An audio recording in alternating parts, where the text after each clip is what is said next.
ഓം ശ്രീ ലളിതാംബികായ നമ. എല്ലാ ദേവീ ഭക്തന്മാർക്കും ആത്മ പ്രണാമം.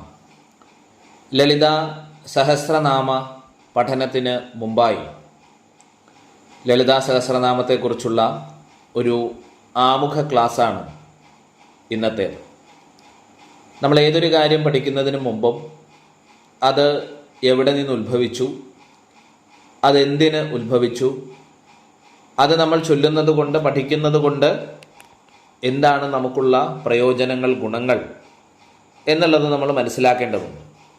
ഇവിടെ ലളിതാ സഹസ്രനാമം എന്ന് പറയുന്നത് അതിപൗരാണികമായ അതിശക്തമായ ഒരു സഹസ്രനാമ സ്തോത്രമാണ്. സഹസ്രം എന്ന വാക്കിന് 1000 എന്നാണ് അർത്ഥം. അപ്പോൾ 1000 നാമങ്ങളാണ്. ആരുടെ 1000 നാമങ്ങൾ? ശ്രീ ലളിതാ പരമേശ്വരിയുടെ, ശ്രീ മഹാത്രിപുര സുന്ദരിയുടെ, അമ്മ ലളിതാംബികയുടെ 1000 നാമങ്ങളാണ് ലളിതാ സഹസ്രനാമത്തിലുള്ളത്. ഇതിൻ്റെ ഉത്ഭവത്തെപ്പറ്റി അല്ലെങ്കിൽ ഉൽപ്പത്തിയെപ്പറ്റി പറയുന്നത് ശ്രീ ലളിതാ പരമേശ്വരി തന്നെ ദേവസഭയിൽ ആവിർഭവിച്ച് ആ സദസ്സിലുണ്ടായിരുന്ന വാഗ്ദേവിമാർക്ക് ഉപദേശിച്ചു കൊടുത്തതാണ് ലളിതാ സഹസ്രനാമമെന്നും അതിനെ പിന്നീട് ഹയഗ്രീവ ദേവർഷി അഗസ്ത്യ മഹർഷിക്ക് വർണ്ണിച്ചു കൊടുത്തുവെന്നും പുരാണ കഥകളിൽ കാണാൻ കഴിയും. അതായത് ഈ കലികാലത്തിൽ നമ്മൾ ആധുനിക കാല മനുഷ്യർ ഒരുപാട് പ്രശ്നങ്ങൾ നേരിടാറുണ്ട്. ശാരീരികമായും മാനസികമായും കുടുംബപരമായും ജോലിയിലും സാമ്പത്തികമായിട്ടും ദൈനംദിന ജീവിതത്തിലും വിവാഹകാര്യങ്ങളിലും സന്താന വിഷയങ്ങളിലുമൊക്കെ പല പ്രകാരത്തിലുള്ള വിഷമതകൾ, പ്രശ്നങ്ങൾ നമ്മൾ നേരിടാറുണ്ട്. അപ്പോൾ അതെല്ലാം പരിഹരിക്കാൻ തക്ക ശക്തിമത്തായിരിക്കുന്ന ഒരു മന്ത്രവിധാനമാണ് ലളിതാ സഹസ്രനാമമെന്ന് യോഗിമാർ പറയുന്നു. അഗസ്ത്യ മഹർഷിയുടെ അഭ്യർത്ഥനയെ തുടർന്ന് ഹയഗ്രീവ ദേവർഷി കലികാല മനുഷ്യർക്ക് കൂടി ഉപാസിക്കുവാനുള്ള ഒരു അനുമതി കൊടുത്തതും അമ്മ ആദിപരാശക്തി അനുഗ്രഹം ചൊരിഞ്ഞതുമാണ് ഈ ലളിതാ സഹസ്രനാമം എന്ന് പറയുന്നത്.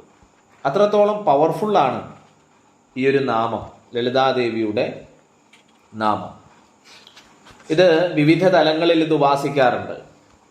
യോഗമാർഗത്തിലും തന്ത്രമാർഗത്തിലും അതേപോലെ മാന്ത്രിക വിദ്യകളിലുമൊക്കെ ഈ സഹസ്രനാമത്തിൽ പറയുന്ന മന്ത്രങ്ങൾ ഉപയോഗിച്ചിട്ടുള്ള അനേകം പ്രയോഗങ്ങൾ നമുക്ക് കാണാൻ കഴിയും. നമ്മൾ ലളിതാ സഹസ്രനാമം ചൊല്ലുന്നത് അനുഷ്ടുപ്പ് എന്നൊരു ഛന്ദസ്സിലാണ്. ഛന്ദസ് എന്ന് പറയുന്നത് ആ ചൊല്ലുന്ന ടൂൺ, അതിൻ്റെ ഒരു ഫ്രീക്വൻസി, അതിൻ്റെ ഒരു മീറ്റർ എന്നൊക്കെ നമുക്ക് പറയാം. ഇപ്പം സംഗീതത്തിൽ അനേകം രാഗങ്ങളുണ്ട് അല്ലേ?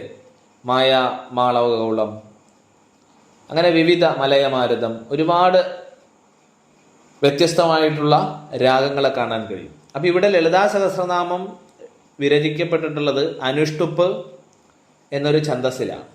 ഒരു പാദത്തിലെ അക്ഷരസംഖ്യ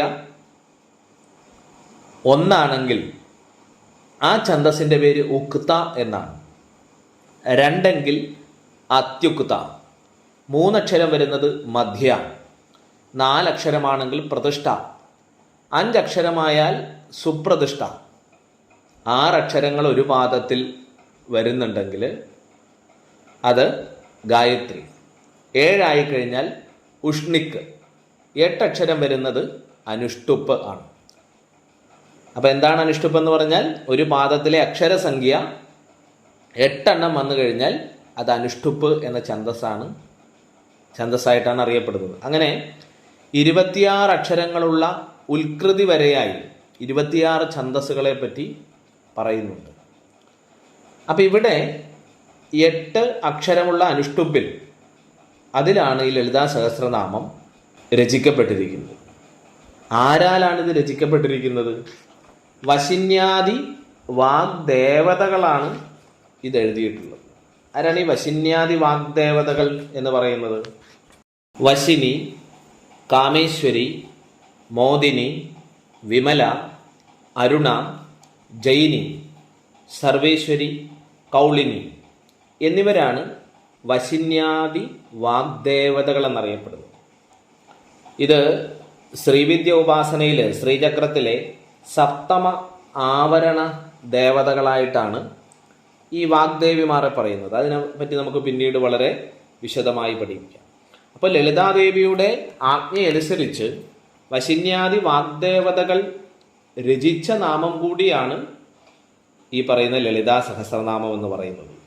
അത് അഗസ്ത്യ മഹർഷി അദ്ദേഹത്തിൻ്റെ ശിഷ്യ പ്രശിഷ്യ പരമ്പരകളിലൂടെയാണ് ഭാരതഭൂമിയിലെങ്ങും ഇത് പ്രചരിപ്പിച്ചത്. അത്രയും അധികം പവിത്രമായ പവർഫുള്ളായ ഒരു നാമമാണ് ലളിതാ സഹസ്രനാമം എന്നുള്ളത്. സംസ്കൃത ഭാഷയിലാണ് ഇത് വിരചിതമായിരിക്കുന്നത്. എങ്കിലും സംസ്കൃത ഭാഷ പഠിക്കാത്തവർക്കും ഇത് സിമ്പിളായിട്ട് പഠിക്കാൻ സാധിക്കും.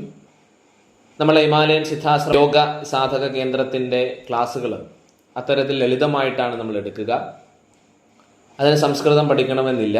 അപ്പോൾ ഇത് പഠിക്കാനായി പോകുന്നവർ ആദ്യമായി ശ്രദ്ധിക്കേണ്ട കാര്യം ലളിതാ സഹസ്രനാമത്തിൻ്റെ ഒരു പുസ്തകം വാങ്ങിക്കണം. ഓക്കെ, നമ്മളുടെ ക്ഷേത്രങ്ങൾക്ക് സമീപമുള്ള പൂജാ സ്റ്റോളുകളിൽ, ബുക്ക് സ്റ്റോളുകളിലൊക്കെ ലളിതാ സഹസ്രനാമത്തിൻ്റെ പുസ്തകം കിട്ടും. ആ പുസ്തകം വെച്ച് വേണം നമുക്കിത് പഠിക്കാൻ, ഇത് വായിക്കാൻ. പിന്നെ പഠിക്കാൻ തുടങ്ങുന്നവർ ലളിതാ സഹസ്രനാമത്തിൻ്റെ അർത്ഥങ്ങൾ എഴുതാനായിട്ടൊരു ബുക്ക് വാങ്ങിച്ചു വയ്ക്കുക. ക്ലാസ്സിൽ പഠിപ്പിക്കുന്ന കാര്യങ്ങൾ ആ ബുക്കിൽ എഴുതി വയ്ക്കുക. എന്നും ഒരു 5-10 മിനിറ്റ് സമയം പഠിച്ച കാര്യങ്ങളെ ചൊല്ലി പഠിക്കുക. ഇത്രയും ഉണ്ടെങ്കിൽ വളരെ വേഗത്തിൽ നമുക്ക് ലളിതാ സഹസ്രനാമം സ്വായത്തമാക്കാൻ കഴിയും. നമ്മുടെ യൂട്യൂബ് ചാനലുകളിലൂടെയാണ് ഇതിൻ്റെ ക്ലാസ്സുകൾ പോസ്റ്റ് ചെയ്യുക. ആഴ്ചയിൽ 1-2 ഭാഗങ്ങളായിട്ടത് പോസ്റ്റ് ചെയ്യും. അതിൻ്റെ ലളിതമായിട്ടുള്ള അർത്ഥം നൽകും. അതുമായി ബന്ധപ്പെട്ടിട്ടുള്ള സംശയങ്ങൾ ചോദിക്കാനുള്ള അവസരങ്ങളും ഉണ്ടായിരിക്കും. അപ്പോൾ നമ്മളെ ഭൗതികവും ആത്മീയവുമായ ജീവിതത്തെ ശാന്തമാക്കുന്ന, സുന്ദരമാക്കുന്ന, ആരോഗ്യകരമാക്കുന്ന അതിശക്തമായിട്ടുള്ള ഒരു സഹസ്രനാമമാണ് ലളിതാ സഹസ്രനാമം. അതിൻ്റെ പഠനമാണ് നമ്മൾ ആരംഭിക്കുക.